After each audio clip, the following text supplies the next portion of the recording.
지난해 12월 3일 어디서 이 내란 소식을 들으셨어요? 그 정말 놀라운 일이 있었어요. 12월 3일 날 네. 그 제가 이제 열린공감 TV라는 곳의 대표님하고 내란에 대한 제보를 받았거든요. 계엄 관련된 제보들을.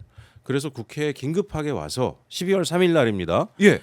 당시 이제 김민석 수석실 보좌진을 통해서 여러 의원실의 보좌진들과 자리를 했어요. 긴급대책회의처럼 해서 중요 사안이 있다. 세 가지 일을 들고 왔는데 예. 하나는 우리 그 신용환 교수님이 5대 사찰 그 김건희 주술권 해가지고 고발당하셨잖아요. 맞아요. 거기에 관련돼서 실제로 했다라고 하는 여러 증거 자료들을 모아온 거 하나 하고 주술 관련된 자료. 그다음에 김충식이 핵심 브로커로서 네. 아주 만행을 하고 있다라고 하는 자료. 그다음에 계엄이 아주 임박했다. 당장 오늘 내일 터져도 뭐 이상하지 않다. 이상하지 않을 정도로 예. 군의 동향에 대한 제보들과 관련된 내용들을 가져와서 이야기를 했거든요. 그래서 그날 6시까지 회의를 했어요, 국회에서. 좀 섬뜩하지 않아요? 저는 6시까지 회의를 6시까지. 하고 예. 6시 반쯤에 나와가지고 집이 원주니까 이제 원주를 갔어요. 저녁을 먹고 원주 가서 예. 원주 도착해서 집에 가가지고 약간 기분이 좀 꿀꿀했던 게 경각심을 갖는 분위기도 있었지만 또 민주당 내 일부 후배들한테도 제가 막 연락했거든요. 지금 위험하다 뭐 이렇게 얘기했는데 한 절반 이상의 반응이 어땠냐면은 네. 형을 아껴서 하는 얘기인데 자꾸 그런 얘기하면 진짜 이상한 사람으로 낙인 찍혀요. 무슨 라고 하는 게 예, 이 시대 뭐 계엄이야 계엄이냐 이런 얘기 예? 주술 했었죠, 얘기 그때. 자꾸 하면 형 이상하게 느껴진다. 그런 분위기여서 기분이 좀 꿀꿀해가지고 네. 맥주를 쫙 마시고 있는데 갑자기 아내가 큰일 났다 그래가지고 했는데 그게 계엄이 아이고. 터진 거예요. 그래서 그날 이제 계엄 딱 터진 소식을 듣자마자 네. 순간적으로 서울에 이제 몇몇 선배들한테 전화했더니 벌써 여의도로 달려가고 있다 그리고요. 저는 이제 술을 먹었으니까 나는 뭘 하지 그래가지고 그때 예. 지역의 시민사회 노동계 쪽 사람들한테 전화를 돌리기 시작했습니다. 일단 지역 집회를 대규모로 열어야 된다.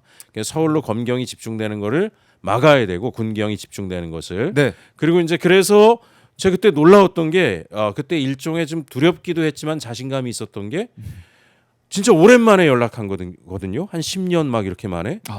한 30분 만에 지역의 그 운동가들이 300 몇십 명이 텔방에 쫙 모였습니다. 그 집회 준비를 그때 막 하고 예. 새벽 집회하고 또 서울로 총집중한다.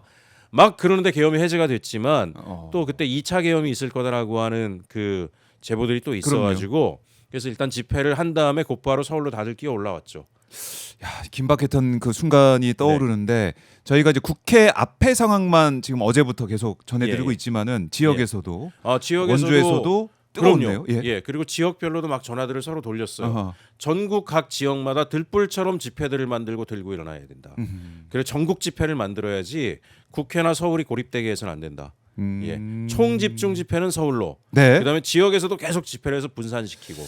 맞아요. 그래서 뭐 6시간 만에 뭐 끝났다. 6시간 동안 했던 어떻게 보면은 예. 경고성 계엄이다. 이런 주장을 윤석열 쪽에서 계속 하고 있지만 이게 만약에 장기화되고 정말 길어졌다 그러면 어떻게 했겠느냐. 아찔한 상황인데 아찔한 이렇게 상황이었죠. 최혁진 의원이 지역에서 빨리 연락을 계속해서 돌리고 구성하면서 준비했다. 이제 국회 앞 상황을 저희 보고 있는데 예. 이게 우리 시민들이 국회 앞에 달려와서 막았으니 망정이지. 이렇게 안 됐으면은 국회의원들 끌려 나오고 했으면 큰일 날 뻔했습니다. 그러니까 그날 밤에 제가 한 10시 한 50분서부터 전화를 돌리기 시작을 했는데 네. 그때 이미 뭐 하는 노동운동하는 친구 같은 경우에는 오랜만에 전화했는데 술이 많이 취했더라고요. 오랜만에 전화해서 뭔 저한테 개소리냐? 막 뭐라 그러더니 좀 이따 5분 뒤에 다시 전화가 왔습니다. 큰일 났다고. 술이 벌쩍 깬다고. 예. 그래요. 이 1년 전 그 상황 아마 저희 시청자분들께서도 1년 전 내가 이러다가 계엄 소식을 들었지. 네. 내가 그 당시에 이렇게 하다가 오마이 TV를 통해서 밤을 지새웠지. 이런 말씀 많이 하고 계신데 최혁진 의원도 1년 정말 숨가쁘게 지나간 것 같아요. 지금 돌이켜 보면 계엄 이 날 내란의 밤부터 해서 지금 어제 1년까지 돌이켜 보면은 정권도 교체가 되고 대한민국이 이 정도 회복할 수 있었던 것은 이재명 대통령이 아니었으면 어렵겠다 이런 생각 다시 한번 하게 됩니다. 맞습니다. 이재명 대통령이 그날 밤에도 굉장한 리더십을 보여줬고요.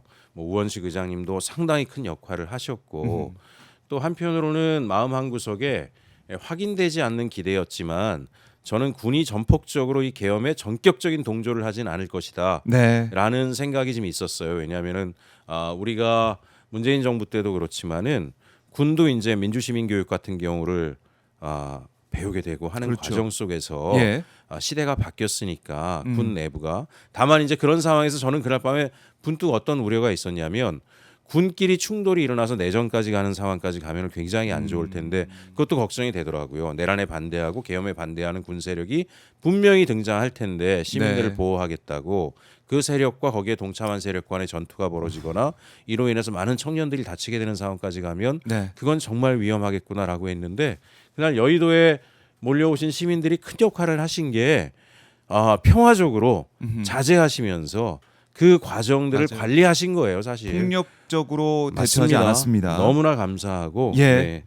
참 너무나 감사하고 너무나 뭐 하늘이 도왔다는 생각이 들 정도로 헬기 지연된 것부터 해가지고 네네. 우리 군도 적극적으로 작전 수행하지 않은 부분들 너무나 다행이고요. 어제 이재명 대통령이 12월 3일을 이 민주화운동 기념일 예. 뭐 이 법정 공휴일 이 얘기까지 하시더라고요. 그만큼 국민 주권의 날로 기념해야 된다. 우리 국민들이 나라를 지켜냈다는 것을 만방에 맞습니다. 알려야 된다. 이거 말씀 계속 하셨어요. 예, 엄청난 사건이죠. 뭐 세계사적으로도 유례가 없을 사건인데 군을 동원해서 친위 쿠데타 같은 경우가 벌어졌는데 네. 그거를 시민들이 촛불 하나로 소위 그 촛불도 아니죠 이번에는 응원봉을 들고 춤을 추면서 막아냈다라고 하는 거는 네. 영화 속에서나 가능할 수 있는 일을 대한민국이 전 세계에 보여준 거고 맞습니다. 그 안에 두려움이 없었겠습니까? 장갑차를 막아섰던 청년이 공포감이 없었겠어요? 그럼에도 불구하고 오직 이 상황들이 대한민국의 많은 시민들에게 얼마나 많은 피해와 아픔을 줄 것인가 때문에 용기를 내고 맞선 거잖아요. 네. 그래서 저는 이제 이 날은 역사적으로 기념해야 되고 이것이 단지 뭐 대한민국 국민뿐만 아니라 앞으로 군이 되는 사람들이라든가 대한민국의 권력을 가진 사람들에게도 경종을 울릴 수 있는 그런 굉장히 중요한 메시지가 있다라고 생각하기 때문에 어제 이렇게 국민주권의 날로 정하는 것은 저는 큰 의미가 있다고 생각합니다. 네, 많은 국민들께서 기대를 하고 응원을 하실 것 같습니다. 네. 자, 근데 어제 윤석열이 내놓은 SNS 메시지, 뭐 물론 일본 언론과 인터뷰도 했던데 네. SNS 메시지를 보면은 윤석열은 전혀 바뀌지 않는다. 이런 생각을 다시 한번 하게 돼요.